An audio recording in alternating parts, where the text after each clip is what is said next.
شورای حقوق بشری سازمان ملل در ژنو روز 3 ایول از محاکمه باز و همه‌جانبه شکایت درباره وضع حقوق انسان در تاجیکستان خودداری کرده است. رئیس شورا گفته است دوشنبه در پیوند به این شکایت چاره‌ها و عهده‌داری‌ها را پیشنهاد کرد ولی آنها را آشکار ننمود. لیوسی مک‌کرنن، معاون رئیس هیومن رایتس واچ یا دیدبان حقوق بشر، یک سازمان با نفوذ بین المللی، میگوید نبودن محاکمه‌های باز و شفاف وضع به این هم سنگینی حقوق انسان را در تاجیکستان وزن‌تر می‌کند. او روز 7 ایول در یک گزارش نهادی وابسته از سازمان ملل متحد را برای چنین رفتارش تنقید کرد. در یک تماس پیش از برنامه از لیوسی مک‌کرنن، معاون رئیس دیدبان حقوق بشر در ژنو، درخواست کردیم که نخست اصل قضیه را بگوید.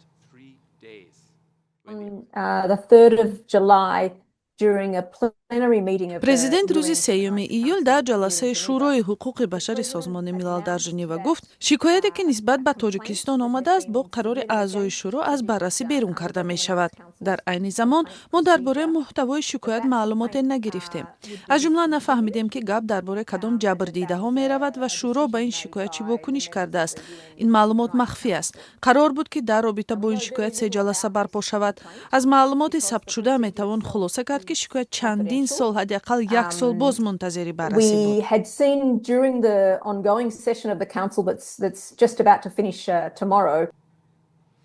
تا حال شورای حقوق بشر سازمان ملل به تنقید شما در این زمینه واکنش نکرده است، ولی چون نماینده هیومن رایتس واچ چی را انتظار دارد که از این منبر بررسی شود؟ به این سوال حامی حقوق چنین پاسخ داد.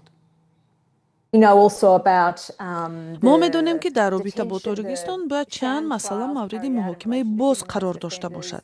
مثلا ما می‌دانیم که در ولایت مختار کوهستان بدخشان سرکوب پرخشونت اعتراضگران روی داد و جوابگری برای استفاده زور از طرف نیروهای امنیتی در این حادثه بسیار ضعیف بود. درباره بازداشت‌ها می‌دانیم. مسئله دوم مرافعه حامیان حقوق، وکیلان، ژورنالیستان و در پی این حکم‌های طولانی به همه منعقدان است. اینچنین ما خبر داریم که دست کم 5 فعال پامیری در زندان جان دادند. آنها در مرافعه‌های ساخته و ناعادلانه محکوم شده بودند. این تنها چند مسئله است که در قطار دیگر مشکلات جاری حقوق انسان در تاجیکستان امکان محاکمه شدن در شورای حقوق بشر سازمان ملل را دارد.